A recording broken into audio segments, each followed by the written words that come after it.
Okay. Yeah. So good evening, everybody. My name is Paul Tagliaferri, and I am the chair of the Northborough Zoning Board of Appeals. It is March 24th, and it is past 7 p.m. This meeting is being conducted in a hybrid format, and is being recorded. Before I begin, I will confirm the presence of any members participating remotely. There are none. And I don't think we can take a roll call. Okay, so first up on the agenda is to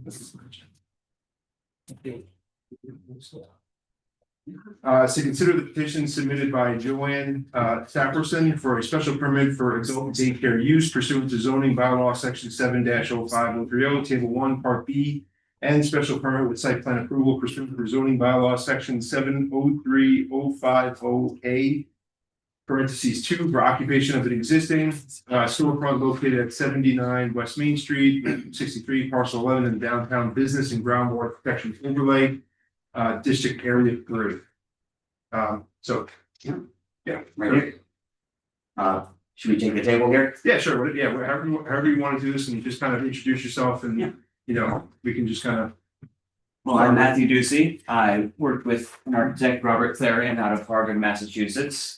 And this is Joanne Saperson. She is the applicant here.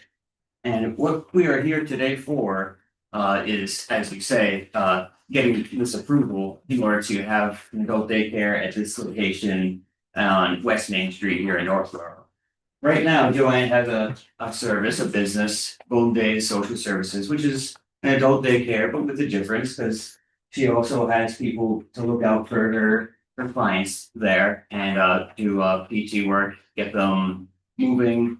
I believe it was he who said to me that your goal there is to see to it that your clients are able to move past you and live a more normal life. Exactly. Right? So most of my clients are disadvantaged and brain injury clients, and a lot of them are stuck at home during the day. Because they're not able to participate in a lot of activities that you and I can participate. A lot of them are waiting for PT, OT services in their homes. And the center will be able to provide those services for them. They'll be able to come and socialize as well as get PT, OT after their injuries, so that they can move and, you know, live better or live normally as you want. So that's going to be a day center where they come in at 8 and leave at 3 in the afternoon.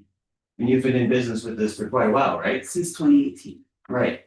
And so right now you're located in Boxborough, correct? Yes. And she's been so successful that she needs a larger space. So right now, the space on 79, West Main Street serves a very good example. Right now, this is just an open gym. This is a proposed design concept that we've started producing for Joanne to see what we can, how we can adapt the space to her needs. Right now, it's a fairly open floor plan, and it's currently in use as a gym. So once this goes through, if once she purchases this, she'll be able to adapt this to whatever she should need here. And this is a pretty far along floor plan right now, what it may look like. As far as adapting from a zoning perspective, there's very little change. We're not going to change anything about the exterior envelope of the building. The area that it's in right now is right along Main Street. Commercial property is already zoned there. As a matter of fact, there's also an assisted living facility just not 100 yards down the street. So there's a whole bunch of potential clients right there already. Not to mention those residents of Northborough, of course. But yeah, it's already prime location from what I can see. By moving to Northborough, she would be bringing a lot of business to the town. You know, with her clients coming there. I've already provided a fair amount of information to Lori. We've been in communication over email. You asked me a few questions, so I believe that's before all you folks right now, as regards to especially the hours of operations clients would arrive there, start to arrive there around 7:30. They'd be dropped off by vans manned by Golden Days. Like a Ford Transit, basically 15 passengers. So they would start dropping off 7:30. Clients would start leaving the facility between 1:30 and 2:45. That's correct. Yeah. So and then staff would stay afterwards to do clerical work. Right now, there's a small upper level that is, I think it's just an extra exercise space for the gym right now, but that can be adapted easily to an office for the folks that she needs at this facility. And those folks would stay until 4 or about 5 at the latest. That's what we're looking at as far as the location. It seems like a perfect location for Joanne and her business here. And as I went through this, I didn't really see any negatives that would be arising by her purchasing this property and then adapting it to a use like we see in the plans here. I don't know if anyone else has any particular comments as about concerns that you may have for this. But I like to hear whatever comments or concerns you have now. Yeah, I guess I'll start. You want to just give us like, so sort of what is your expected number of patients or you So know, the maximum customers? number of clients that she would have at this location is around 100 folks. Around 100 clients at any one given time. So is that 100 like today if you open tomorrow, or is that your expected growth? Oh, expected growth. Okay, okay. And so are all the clients expected to be sort of brought in through like a bus service? Is that Most of the clients. Okay. Most of the clients. like if someone could drive themselves, they can just go there and Oh yeah, or if they have a caregiver or a family member who is able to drive, then of course they have that option. So can I point out, yeah, sure. that's why I use disadvantage injury. None of my clients can drive Oh, themselves. excuse me, I'm sorry. Sorry, I'm sorry. So that's okay. So most of them, we either pick them up and bring them in, or they'll have PT transportation, which is the non-emergency vans or sedans by Mart to drop them off at the facility. Okay. And are those your vans or is that like a So the 15 passenger vans are mine. Okay. However, we work with Mass Health, so they also contract other people. Let's say a client is driving in from, I'm giving an example, Townsend. They would be, contracted by Mart to drop them off at my facility.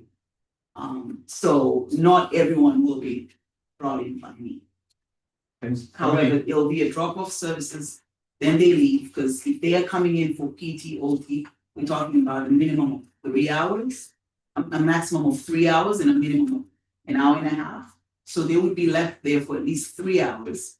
Most will be staying for lunch, so they'll be picked up after lunch, maybe 3 hours and a half to 4 hours. And then the rest who are spending the whole day, they are the ones who stay from like 7:30 until 1:45. Okay.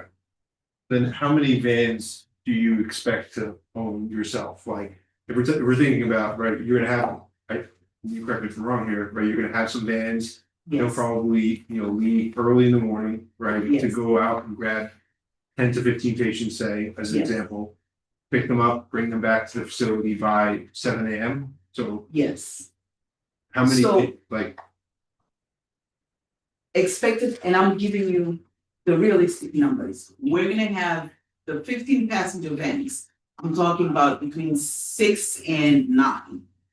However, we do have the minivans, which are Hondas and Toyotas. Those are for one wheelchair or, passengers who can move themselves into the van.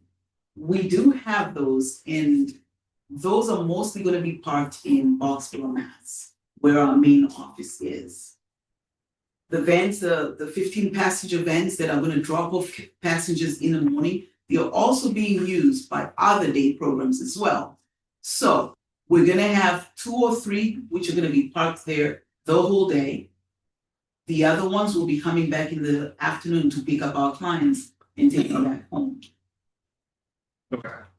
And so how many do you expect the 6 to 9 to be parked overnight in the Yes. lot, and then Yes, same sort of thing? yes, It's a constant sort of coming and going of these vans in that lot.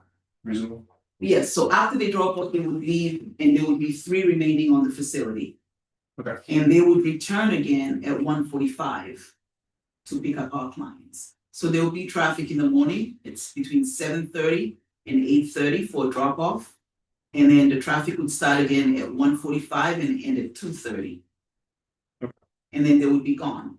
And then of course, after the drop off, the vans would return to park again overnight, the 9 vans, between 5 and 6:30.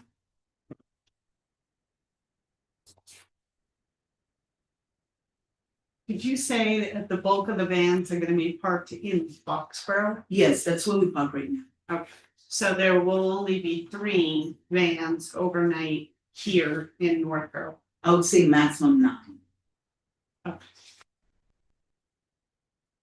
However, during the day, there will be 3. Those would be used to commute the clients to the doctor's appointment, or if they want to go to the stores, grocery shopping or whatnot. And then roughly how many staff do you expect to have? 20, right, Sam? 20 staff, when we're at maximum capacity.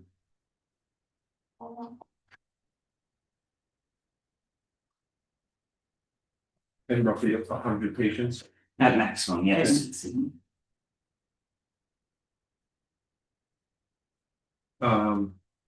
anyone have any questions? Yeah, Susan. My first question, so do you have the main office in Foxborough? Is the Foxborough patients location, is that gonna stay open?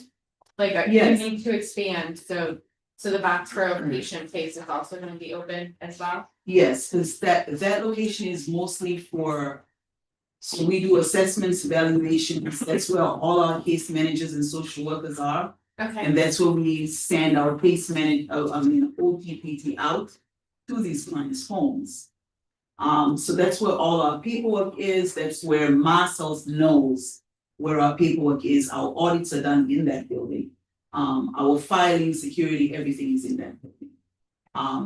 This facility is to serve our clients in a greater purpose. Right now, we're having a lot of hard time with staffing to send people to all these places. So when they come here, they have full-time OT, social workers, case managers, who they come and see and help them out with whatever that they need. So it's kind of like a one-stop shop for them. And it's gonna help us with the staffing, and we're gonna be able to serve a larger mass of clients than sending out our staff out there. okay, and then, for the patients that are coming in, and you had said like they would start arriving between like 8 and 9, where would they be coming from? Since right now they're all kind of centered around Foxborough, what is the geographical circle now? So from Harvard to Hudson to Marlboro, I have clients as far as Southborough. Okay, So those are the places that it would be coming from. I have clients in Leominster, Fitchburg. So I would say most of my clients that I serve right now, Leominster, Fitchburg, Hudson, they would all be coming in to the facility. and Regardless, they don't.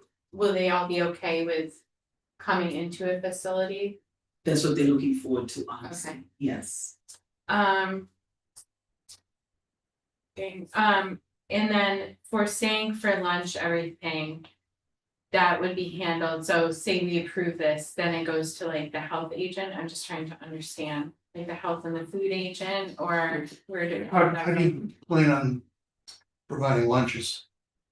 We Right have now? a kitchen provided for in the plans right now. Okay.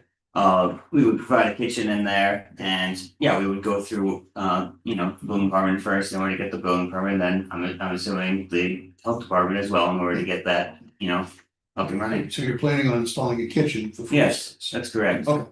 That's correct. And then, and so and you said they have to have a minimum of 1.5 hours and a maximum of 3 hours, so that, would that be split up? I'm just trying to get the overall picture, that would be split up with like lunch in between, For their So- day, like, I like the idea of the Yes. socializing and everything, I'm just trying to get the Yes. picture of what the facility and how the day works for everybody. So I'll go over the typical day. We're gonna be having different clients. We're gonna have clients who are coming for OTPT, and we're gonna have clients who are coming for just socialization. Mhm. The ones who are coming for OTPT, they'll be coming in for 3 hours. So we'll have people who are coming in at 9 Mhm. or at 8, and they're gonna stay until 12. When they come in, we provide them with breakfast. They'll stay, have their PT, OT, and if they wish to stay for lunch, then they're gonna stay for lunch until 12:45. And then after that, they're gonna be commuted back home. We're gonna have people who are coming in at 12 to have lunch with us and then continue with their PT, OT. The ones who are coming in at 12 are gonna be leaving at 3 or 2:45 with the rest of the client. And then we have ones who are coming just for socialization. And those will be coming in, at 8 and they're staying until 1:45 and they're gonna be leaving to go home. And what kind of activities will they be doing? And you said that they could go shopping and stuff, I'm trying to get an idea of traffic and. Yes, so the ones who are coming for socialization, we're gonna be helping them with their care management, meaning we're gonna be helping to teach them how to manage their glucose, eat healthy, schedule their doctor's appointment. All of that is gonna be handled in-house. While they're there, they're playing bingo, they're watching TV, they're getting exercises, yoga, whatever it may be, Zumba. They'll be participating in cards, whatever it may be, or just have a quiet day to read their books and all that. While they're there, a nurse can just check their health, like their glucose, their BP, everything. And educate them on how to take care of themselves. Now, we have some clients who are also gonna be leaving home. Those are also ones who, again, as part of their care plan, they're gonna have like 2 showers while they're at the facility. So all of this is gonna be served in-house. So that's basically how it's gonna be. Okay, Yes. and you had said like, so say somebody, and what would be the ages and like. I'll leave that question, then I have another question too. Okay, so my brain injury clients start at 46. Okay, We have people who've had strokes, heart attacks, yeah. severe accidents. Mhm. Well, I shouldn't say even 46. I have clients who are as young as 21 who've had severe accidents and now they're paraplegic. So those are the population. A lot of them, however, I would say 80% of my clients are seniors. And then we have the 20% who are mid-range. Right, and then, my next question is, how do they apply to become a client of yours or find you? Or, how do they become a part of this facility once it ends? So we have a license through Mass Health or Mass Ability, and that is to provide vocational and recreational services to their clients who are disadvantaged, meaning homeless, and we've helped them find homes and all that, brain injury, and ones who've been involved in severe accidents. So we have that contract. And then we would also get referrals from Mass Health or doctor's offices, basically, that, okay, this person is depressed, this person is bored, this person lives alone, and they could come to your facility and have a hot meal, be taught how to use their glucose or manage their medication. This person could benefit from just socialization. So orders are coming either from the doctor or from the program itself that's contracted. And so that's how you're getting paid for like the meal and the services, or just the meal and the So recreational? yes, exactly. So we would, for the recreation and all that the billing comes from the state. Okay, The meal that's on our program, so yeah, we already do that right now, so Mhm. it's part of the program. We have donors, we have our own budgeting that we put aside to Mhm. just serve meal to the clients, so that will be part of it as well. Okay. Thank you. To the chair. Jeff. Your headquarters now in Boxborough, how many Yes. people do you see a day at that location? I would say between 9 and 12, not a lot. 9 to 12. So Yes. basically, your employees are going out into the field currently Yes, and serving. So this is basically a new endeavor for you. Yes. So what other permitting do you need to get from the state to operate this? We have to work with the Department of Public Health and Licensures. So they will be the ones who are coming to check if everything is built to adapt to handicapped people. Is it ADA,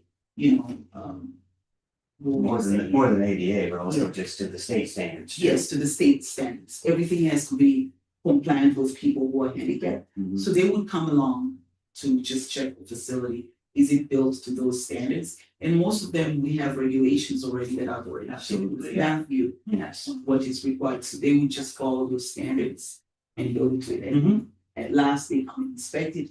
And then after that, now they give us a license that we also share with hospitals and PT, OT facilities, other facilities that are out there to just send their referrals to us. So that's on a yearly basis that you're inspected?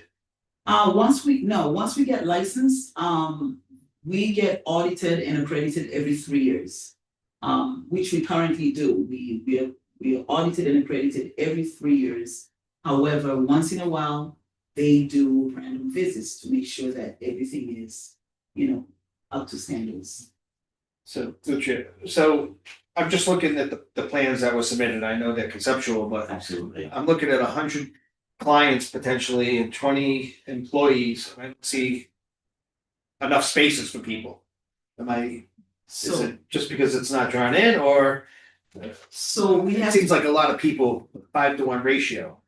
So we have to consider this. Some of when we say 100 clients, those are who are participating on a daily basis, maximum. So we're talking about the ones who are coming for 3 hours or 2 hours and going home. Mhm. And then we have some who are gonna stay. Not everyone is gonna stay for all those hours. Exactly. But we are also serving paraplegic clients who cannot be on their wheelchairs for more than 4 hours. So those are the ones who are gonna be coming for at least 2 or 3 hours, and then they're going home after a meal or after their OT, PT. With that being said, we're projecting 100, meaning how many people are gonna walk through the door That day. on a day?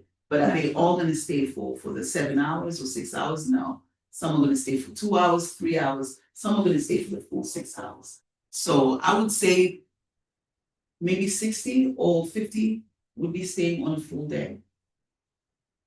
Thank you. Thank you. Thank you. I have a couple of questions, Mr. Chairman. Yeah, sure, go ahead. So you mentioned activities for your clients, is that true? Mhm. Are there outdoor activities? No. We weren't anticipating any outdoor activities. This Okay, just curious. with the indoor, that should provide all the indoor activities that are needed for Yes. her on a daily basis for her clients. And you mentioned that some clients are there for social benefit. Yes. That's right. But Right. those clients do not drive themselves either. No. No clients drive themselves, they all. None dress themselves.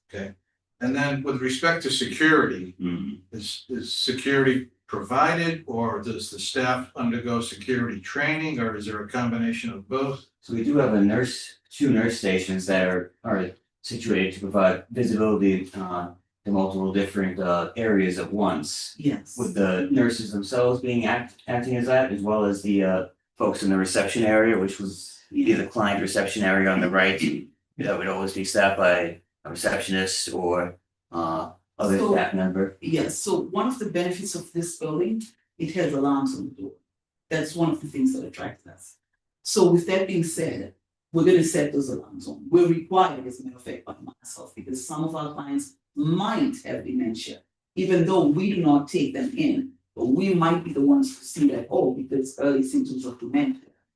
Now, with that being said, all our doors are required to have alarms, so that's gonna be set where if somebody opens the door, the alarms are gonna go off. However, all our doors are gonna be locked at all times. Every person who comes in has to ring a bell. The benefits of this building is that it has doors. We're gonna see who's coming through and we're gonna let them in, and when they wanna go out, we have to let them out. There's also a sign-in sheet that's required by, every health facility when we have such a, services. So they have to sign in and sign out. So we know who's coming in. That being said, those buildings are because we're gonna have the announcements. Thank you. So I guess just a question about licenses and, it's probably just for my educational purposes. What licenses do you need in order to operate this business? Just a day program license, which is kind of like a school, but not for kids, for seniors. So that's the license that's required by And the that's government. under That's Department of Health. Yes, Department of Health. So in order to operate, you need a day program license Yes, from the Department of Health. yes, And that is what you referenced, once you get the license, every 3 years, you have to get recertified and reaccredited. yes. And I have to say, we have acquired that license before. However, we decided to withdraw from the building because the landlord, after we got the license, got greedy, decided to change everything for us. So we decided, and I was lucky to work with a banker who was like, why are you paying all this rent? Why are you agreeing to this? Work with a realtor and get yourself a building. So we decided to withdraw our license and start looking for a building. With that being said, we're familiar with everything that's required by the Department of Public Health. And we know it's not gonna be, meaning it will take a while, but we know it's not gonna be difficult for us to do the application ourselves. And to clarify, that's attached to the location. Yes, it's attached. Okay. So this is not sort of a extended or intermediate care facility, No, just a day program. it's just a day program. Okay. Or And then, day health, I should call it. Day program, day health, because we're providing OT-PT services. right, and no one's staying there over. Nobody's doing. And then just for the food service, like, is it breakfast and lunch? Is it just lunch? Like Breakfast, lunch, and a snack. breakfast, lunch?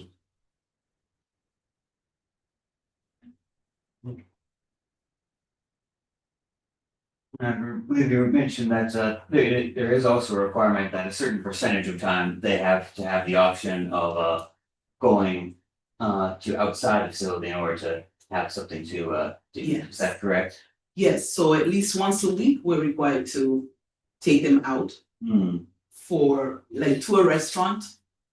You know, because remember, some of them are getting the OT-PT, we want to take them to the restaurant and see how are they gonna be able to, handle themselves in the restaurant. So the grill next door is perfect for us. We're just walking to that restaurant to have a meal with our You clients. don't even need to cross the street. Yes, we don't even have to take the vans and go somewhere else, so.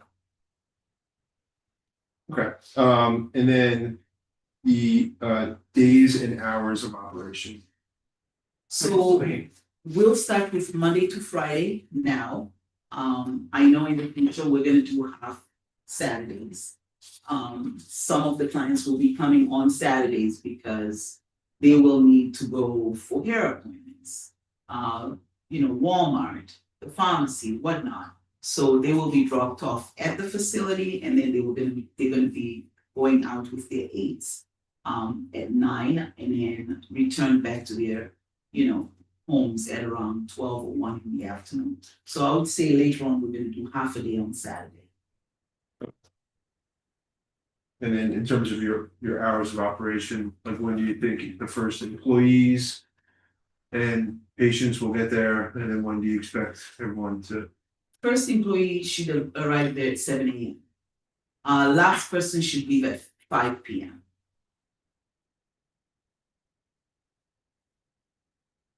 The clients, you said it was 8 to 3 approximately? 2:45. 8 to 2:45. Yes. Okay. To the chair. Yeah, Jack, Just to go back to taking them out to restaurants, I know the grill's right next door and it's easy enough to walk over there. Mhm. You won't be trying to walk down the street to a restaurant in downtown, would you? No, we're not allowed. We'd have to put them in a van Okay, and commute them in a van. thank you. Does anyone else have any other?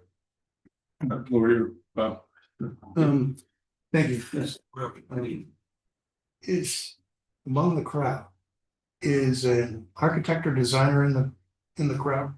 Designer, Okay, just remember, and you probably already know this.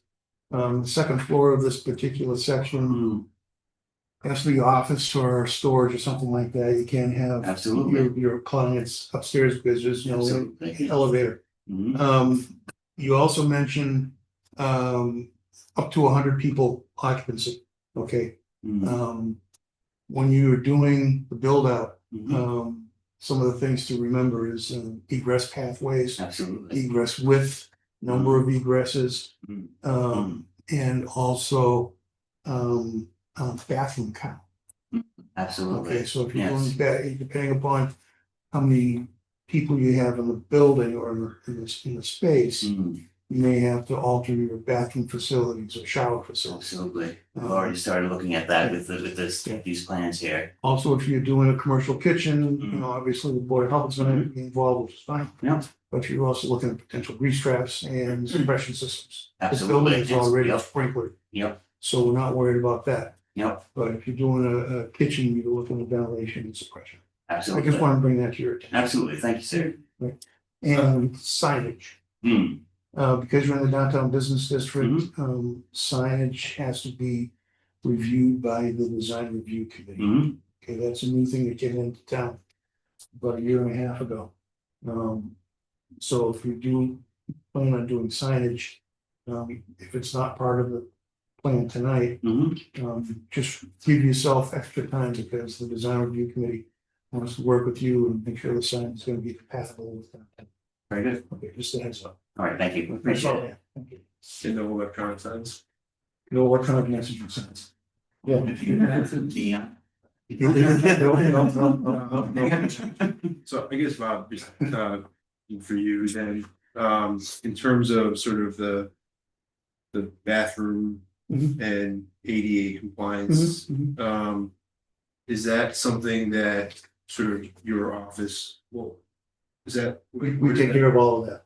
When it comes for the build out. Yep. And the occupancy, they're proposing. Like, they're to not build changing the outside, right? Right. They're gonna do all stuff on the Right, inside. it's all interior renovations. Yep. But the scope of the interior renovations is based upon how much room you have and how many people you put in it. Yep. So it has a direct effect on how many exits you have, how wide the doors are, how many people you can have in the space at one time. Again, with the kitchen situation, you know, if they have any open flames or fryolators or anything like that, you have to have a suppression system with a vent system to make up air. And all that is covered under the building permit and the plumbing permit. Right, so hypothetically, if they put it in one bathroom, right? One stall, right, you limit the number of people that they can have in there. Is that? It's kind of the tail wagging the dog. When they give us the amount of people that they plan on having in the facility. Sure. The number of toilets, both male and female, and the number of showers are based upon how many people you plan on having there and what they're doing. Okay. So, and there's actually a matrix in the plumbing code that dictates that. Okay, so for like 100 patients, clients, and 20 employees, like just how many bathrooms stalls? I don't know the exact number off the number, it's probably for 100 people, I'm just gonna guess, Yeah. probably 2 and 2. You know, and then also if you have 2 stalls each. 2 stalls each, yeah. Okay. Or 3, I'm not sure, like I said. They need like 5 or 6 or 2 or 3. And then you get into the murals, because you can take out some of the placing the murals. Yeah. So it's, like I said, it's a matrix, it's in the plumbing code, but it's literally what. Okay. Just to also add to the discussion about the number of bathrooms. So we are under her program that we would be doing. We're also be regulated by Mass Health standards for number of bathrooms. Right. So those actually exceed what is minimum in the plumbing codes. So There we go. I just wanted to put that out there. Yeah, there's always a Yeah. code that's somewhere beyond the requirements of building code. Mhm. You know, HUD usually has them, sometimes state agency or licensing agency says has more requirements, it's above the building code, Mhm. that's for you to figure out, but Mhm. if by chance we do need extra bathrooms, they are permitted. Mhm. With these plans, we've already planned on adding additional fixtures in the bathrooms, so. Sorry, Jack, and then over to John, did you have? Oh, sure, yeah. No, there seems to be a significant amount of kind of capital improvement going into the space, which is great. And could you just kind of give us an idea of what the term of the lease is, how committed to the space and the like? Yeah. So we're planning on. You're gonna purchase it? Yes. Okay. So, and we're working with the bank who's gonna help us, with the, funding for all the repairs and. And it's subject to the approval, yeah, obtaining licenses and the like. Yes. Correct. Correct. Yeah, Yeah, I'm curious with the parking situation. So the parking is shared among the businesses? Yes. So essentially, the development is two mirror images, including both the building and the parking lots. The number of parking spaces, I don't have that offhand right now. 68. 68, so we have 68 spaces there right now. So does one building own half of those?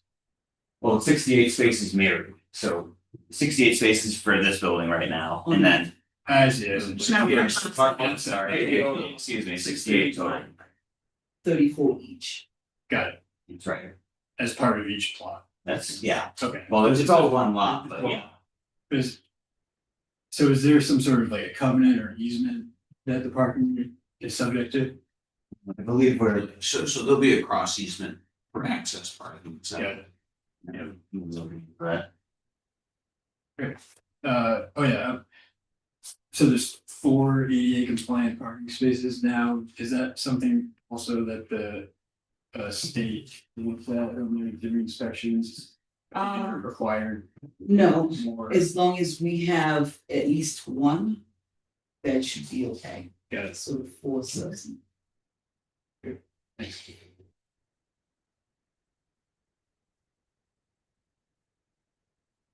Are there any other questions or comments from the board at this time? No. Staff? No. Actually, you, Jeff, Yes, Jeff. go back to the parking for a second. The 15 passenger vans take larger spots. No, they're the the Dodge Rams, the short vans. No, they don't. But fit into so you need access from the side for entry. Yes, So you 34, that's getting dropped down.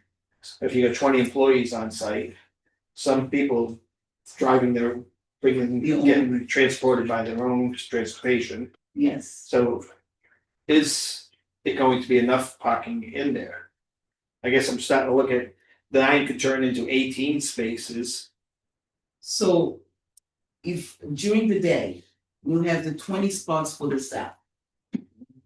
And then we're gonna have, so even the staff, we've counted part-time and full-time. So we have, I'll give you a good example, we have a nutritionist that is just gonna come once a month, 4 hours. We have 2 social workers who's one gonna be full-time, one is gonna be working 3 days a week for 4 hours a day. We're gonna have 2 case managers, one is full-time at all times, one is a part-time of 3 days a week. With that being said, we're not gonna have 20 staff at all times. There's gonna be, of course, the number of myself is clients who are on a wheelchair is 8 clients for 1 aide. And then we're gonna have 12 clients who are able to move and all that for 1 aide, okay?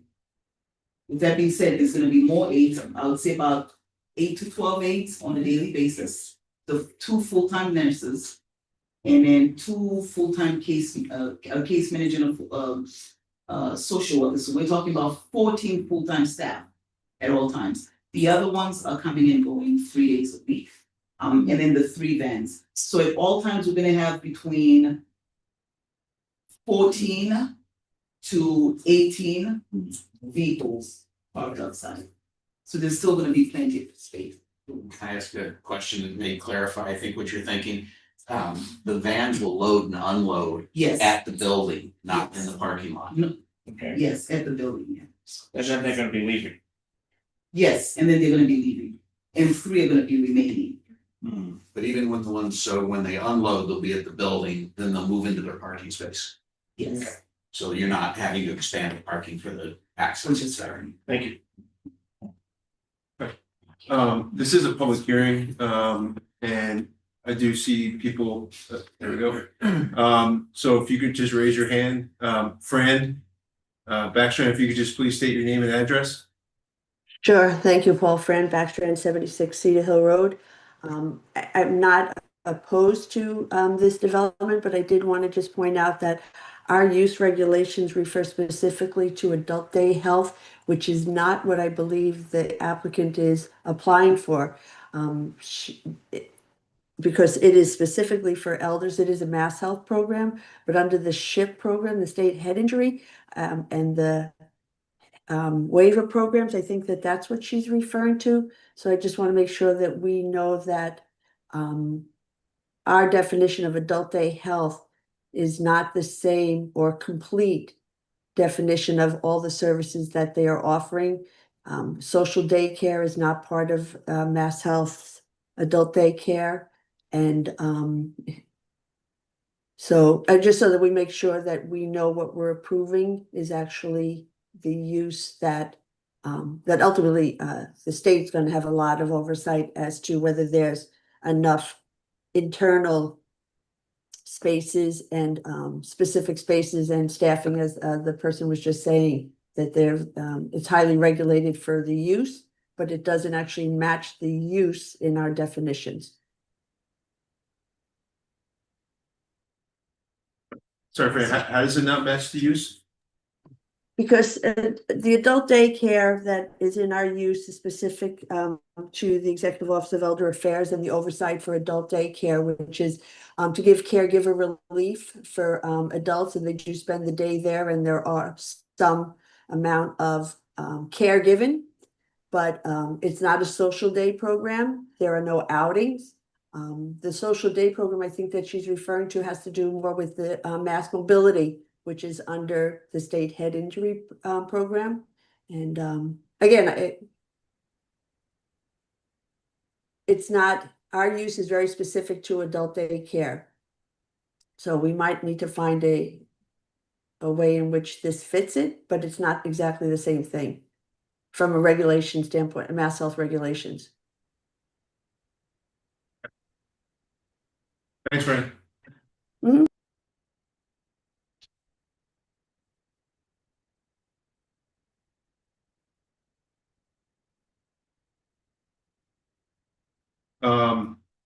So I think does anyone else have any other questions, comments?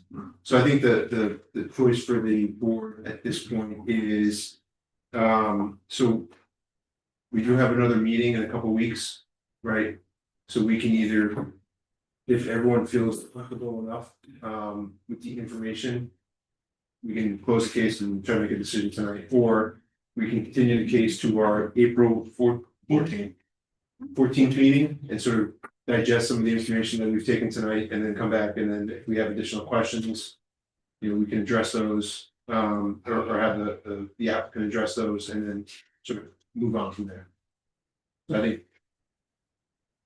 think personally, I would like a little extra time just to try to understand the sort of the different uses, and just to kind of do my own education there, but is that, I don't know, how does anyone else feel?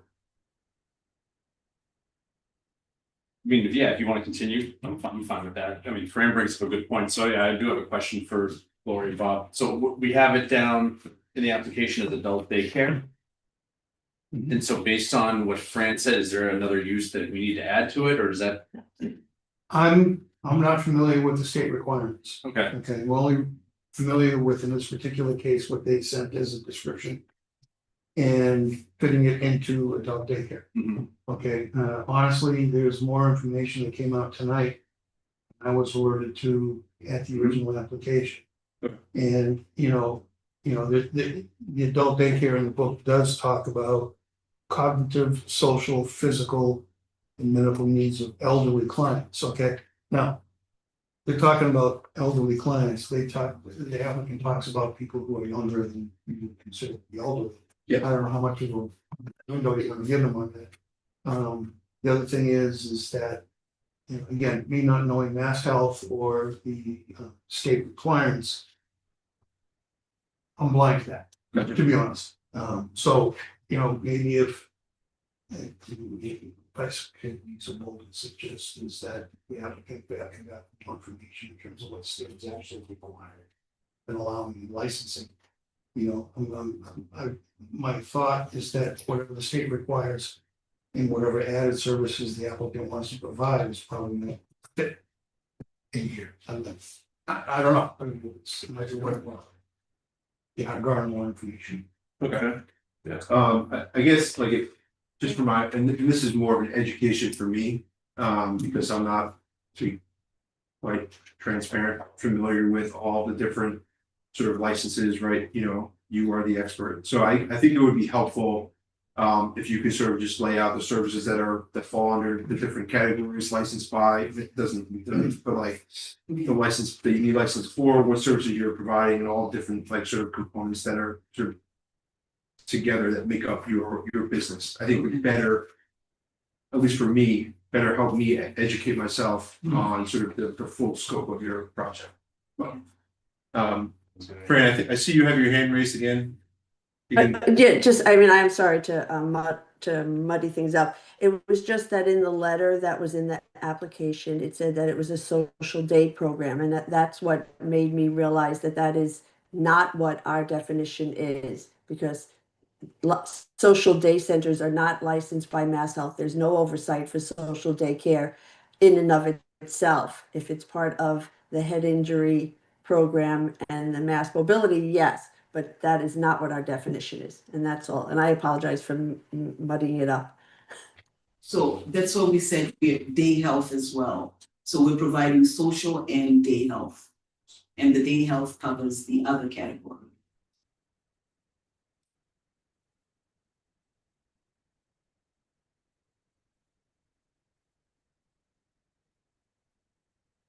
Can I ask just another question? Person or other state agency. Yeah. Authorized under. So does your current place of business in Boxborough, is that licensed by the state of Massachusetts? We are, yes. And is that the We're program licensed by license? Mass Ability as well as, so we're providing different services there, social services as well as adult foster. We have two different services there.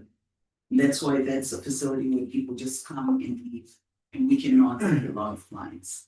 So a lot of our people go out to people's rooms. So case managers, nurses, everybody goes out to their homes to serve them. And this is sort of an expansion of that, or you're Yes. basically bringing all those services in-house in this one facility? No, we're gonna be renewing with our facility in Foxborough. Yeah, Yes, so this would be an extension, extension. yes.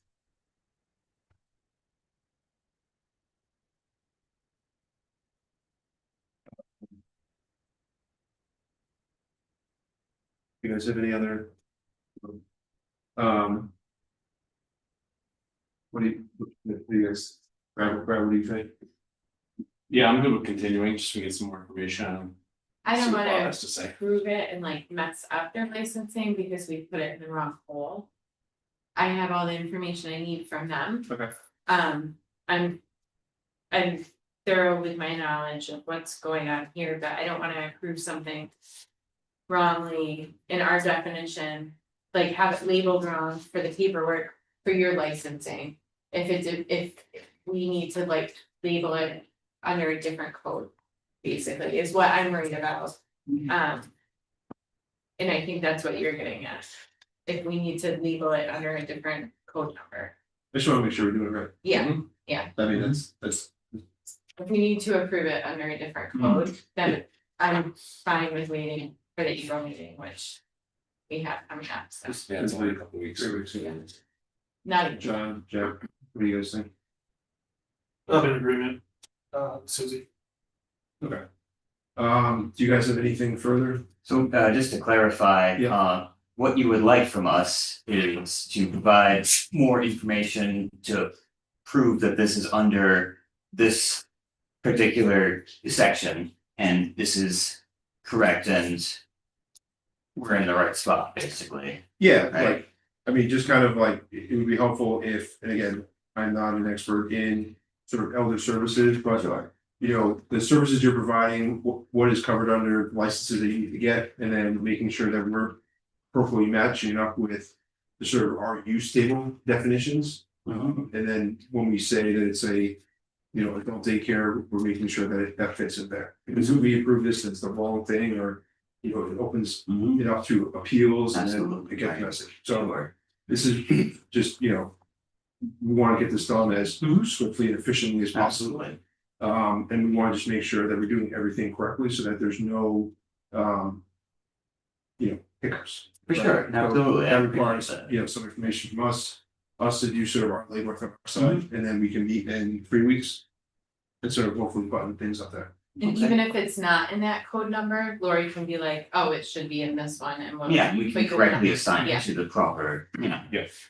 So can I ask, is it possible to look at, I know there's another facility, but it only serves the Indian population in Northborough.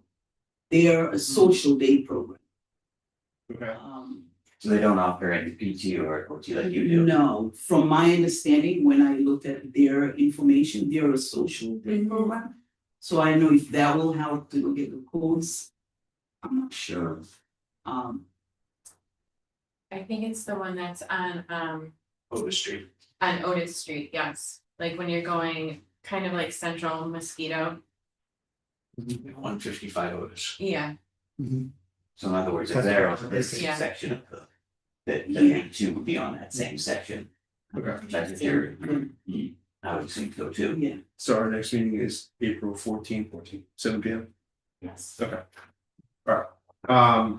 I don't have anything further. Does anyone else on the board have anything? Are you guys? Did you? Yeah. I have nothing else. Okay. But my question, would you like me to send you maybe a description of the program? Yep. Per Mass Health and the license that we have, Mass Ability, and maybe that way you can get a general picture of the services that we'll be providing. Yeah, really just like a general picture of like, here are the services, this is what falls under. License. You know, the Mass State Program license, this is what, like the services we're offering, this is what falls under licenses. And making sure that we're appropriately fitting it within our uses, right? So that if there are, you know, if we approve it under a certain use and you're trying to do like one extra thing that is not covered there, but it's covered under something else that needs another approval, right? We're making sure that we're figuring that out before we actually. Absolutely. Because in that case, then you're just gonna get delayed. Okay. Thank you. Is that right? Yeah, of course. Cool. I don't have anything else. And Bob and Lori, is there anything you want request from the applicant? No, one thing I did want to mention is that unless I'm misunderstanding Brand's statement. What we need to do is when we get an application, we need to find a way, whatever you want to do, pigeonhole it into one of our use categories. You can't create. And I fit it under the adult daycare.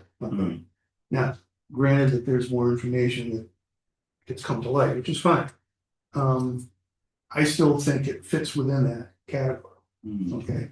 And there is no other category in the book that would fit whatever it is you're offering. Okay, without a variance. Right. We don't want to, you don't want to go there. No. But I think it is a smart idea to get more information so that if Laurie is writing a decision, that all of the Ts are crossed and the Is are dotted. Yes. I say, I think it's a matter of protecting the town and yourself. Mhm. Sort of like Susie said, you know, board doesn't make a decision that they're gonna have to deal with later. Exactly, Yes. exactly. So getting more information, getting a detailed description of the plan, you know, basically writing down everything except. Exactly. Would help a lot, and Laurie and I can work out pathway that you need to use, Chair. Okay. Absolutely. Thank you very much, sir.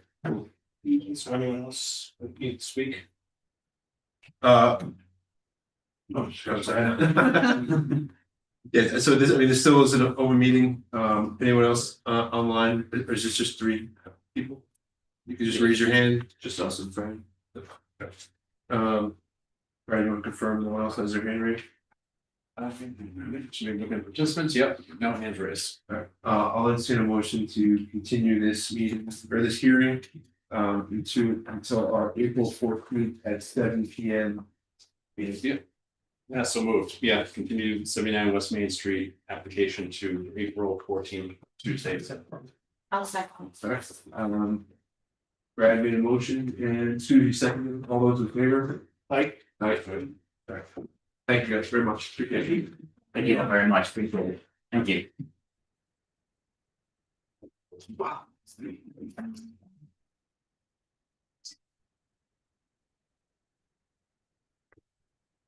You want me to put them on church? Yeah. And go to other public meetings?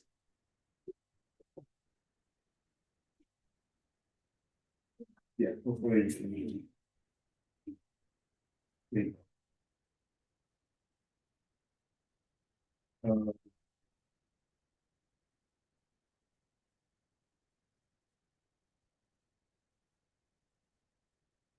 So the next thing on the agenda, I had Zach's zoning bylaw amendment updates.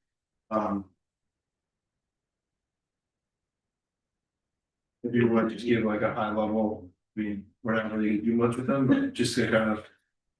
Sure. So the planning board and Bob and I have been working on zoning amendments for the annual town meeting. We've gone through a number of revisions over the last 5 months or so.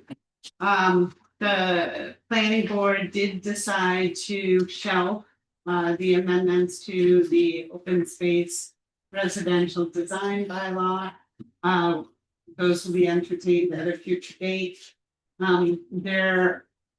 They were also thinking of allowing data centers by special permit. They did receive some additional information after the public hearing was closed. Due to an article that appeared in Community Advocate.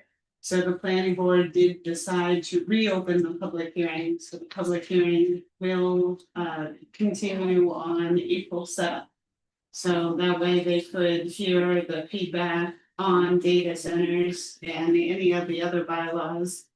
At the last meeting, they did decide that it would be a better course of action to provide a definition for data centers, but to not permit them at this time so that they can more carefully examine the potential impacts of data centers and come to the next town meeting with a more comprehensive bylaw that'll protect this. The other changes aren't really significant in nature. Of course, I had in the fall, we were talking about a hospitality overlay district for White Cliffs. Of course, the special town meeting did not happen in the fall. So that bylaw has been added to the annual town meeting. So there will be at least 3 articles on White Cliffs.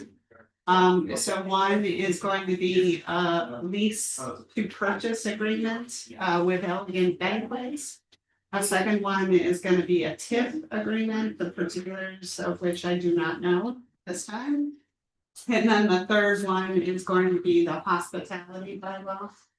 At one point, we were interested in just allowing assembly halls as a standalone article. So it would be allowed in a variety of locations, a variety of zoning districts, as well as the hospitality overlay district. But the planning board did decide that it would be safer, and this was at the request of the town administrator, to include assembly halls within the overlay district as well as the standalone article, which would allow it in other districts as well.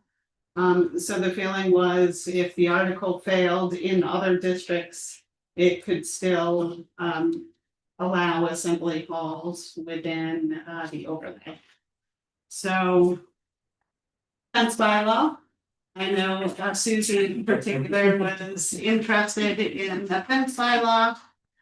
There were quite a few modifications that were made to that.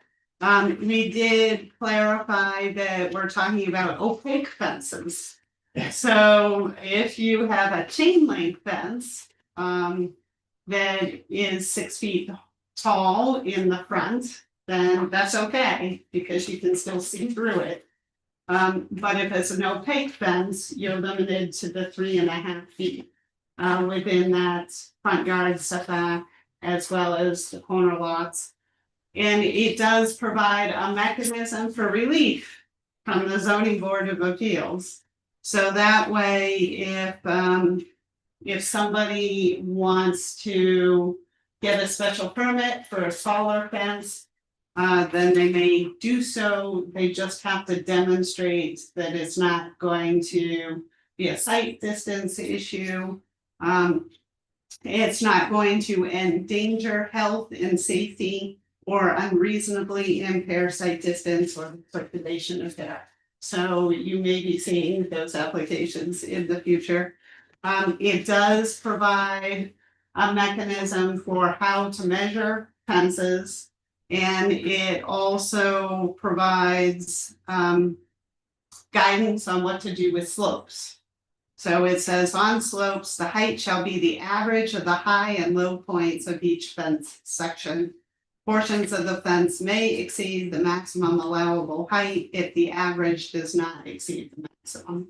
This is all I want. All right, good. So, and then it also provides some deference to the building inspector. So where he has the deference is the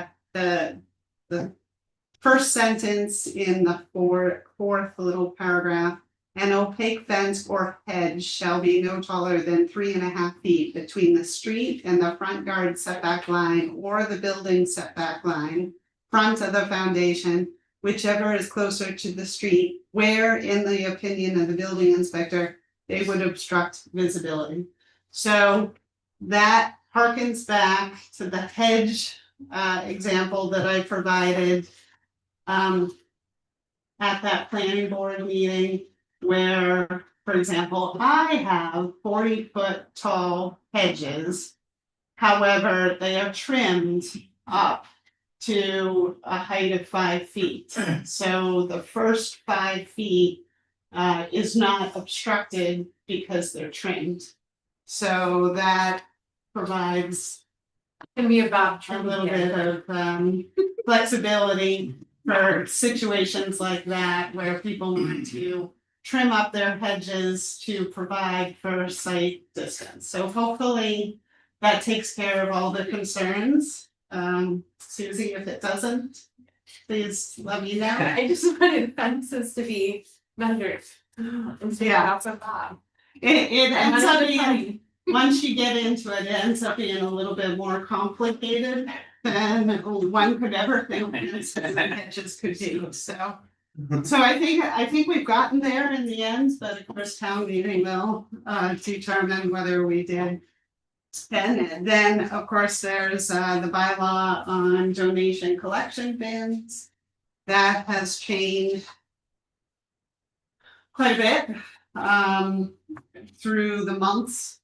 And so if any of you have any feedback that you'd like to supply to me to bring to the planning board for the public hearing on the 7th, please send it my way. Any questions?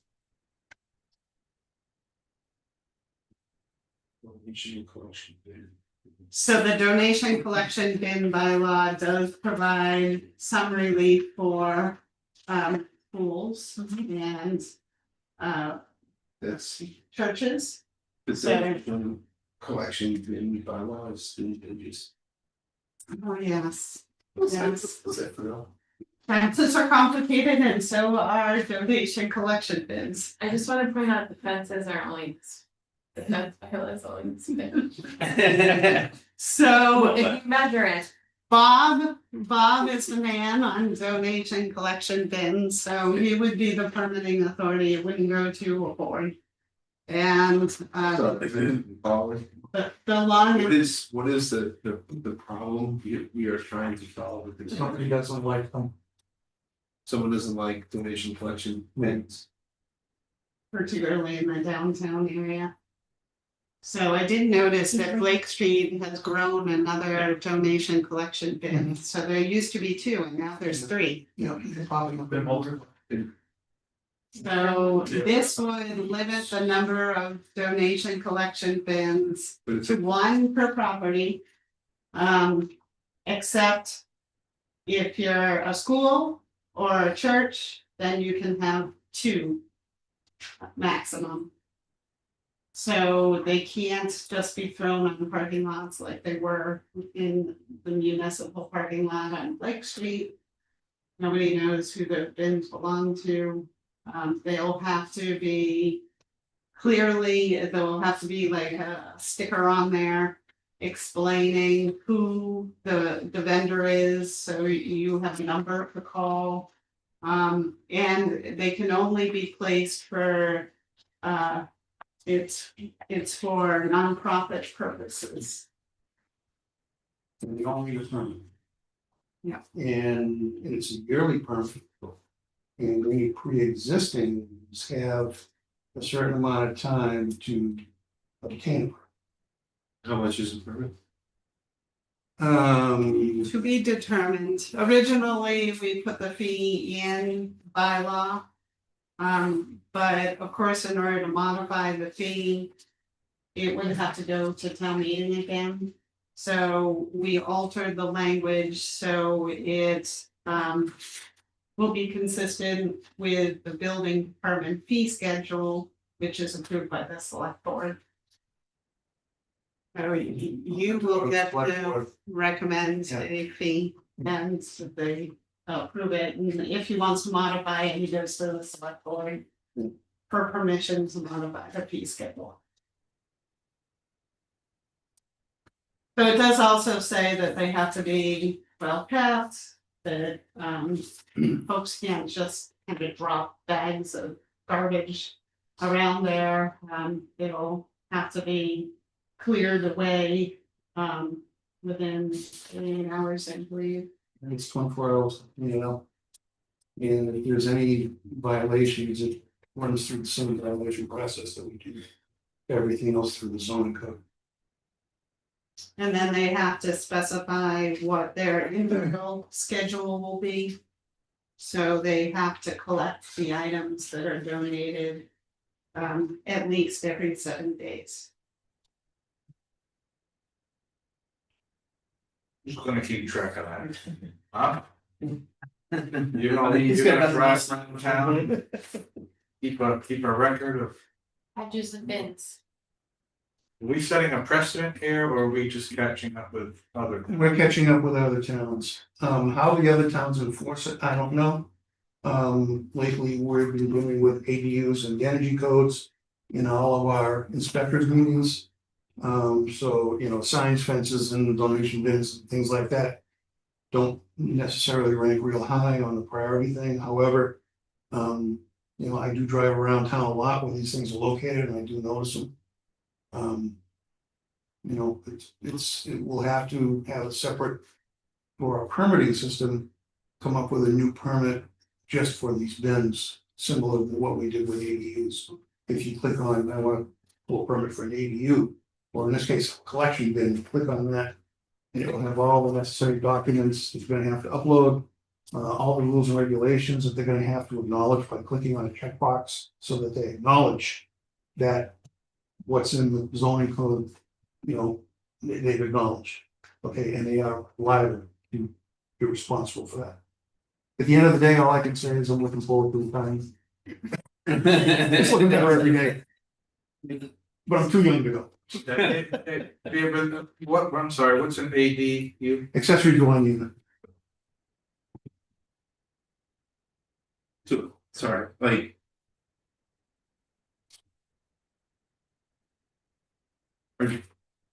Donation collection things that is that big of a problem in town? Like, I mean, I envision like a donation collection bin at Peasley, right, that Yeah, collects like yeah. clothes. Yeah, So in order for Peasley to have a thing, they need to have a site plan drawn to scale that identifies property address, depicts lot lines. Yeah. Permanent structure, driveways, parking areas, proposed location of the bin, they need photographs, regular intervals, schedule. They need to pay some fee, I mean, like, these things collect, you get like $8 for like 10 pounds of stuff. Yeah. Well, I know, for the, a lot of the permits that you folks receive, those little GIS maps. I make those, so the applicants come in, usually they have no idea how to make a plan that shows the zoning and the wetlands and whatnot, so I envision the same sort of thing. So somebody can, people commit on the GIS. yeah, and then they, all they have to do is put like a little X on where they wanna put the donation bin, like it's gonna be. Doesn't need to be. It doesn't have to be like an engineer. It's the PTO doing, so it's like me. Yeah, no, I'm I'm just saying, like. I'm gonna have if I- one if I- for at school next year. No, I just, a site plan drawn to scale that identifies it, I just picture like one of those like engineers. Sort of engineered plot plans, that would be ridiculous. Yeah, this is, technically the GIS map is drawn to scale. Okay. And would satisfy those requirements. Okay, cool. Sorry. Yeah. Got it. Cool, is that's the update? That's it. Thank you. All right, so minutes. We have minutes from November 18th, 2025. And then January 13th, 2026. For consideration. That's from here for the. Yes. Yeah, I'd like to make a motion to approve meeting minutes for our November 13th meeting and 18th, November 18th. And I just lost the date. Oh, January 13th as submitted. There a second? I'll second. There you go. So a motion made to approve the minutes from November 18th, 25 and January 13th, 26. Made by Brad, seconded by John. All those in favor? Aye. So our next meeting is April 14th. We will have now 3 cases, 1 continuation, 2 new cases. Or you hand out the documents for the 2 new cases I saw. And then the next meeting after that is May 26th. That's not more. No, there's more than that, really. Yeah, it's like at least 25th. It's early this year. Oh, it's the day after. Day after. Yeah. Okay, does anyone have anything else? Yeah. No, Oh, I do. oh, sorry. Make a motion. So we have Munching Madness going on until the end of March. So if you eat, and this is anybody in if you eat out in Northborough, anybody.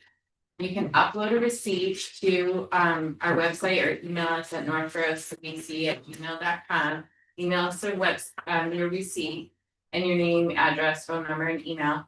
And the form is on our website or on our social media. And you're entered into a contest to win $100 gift card.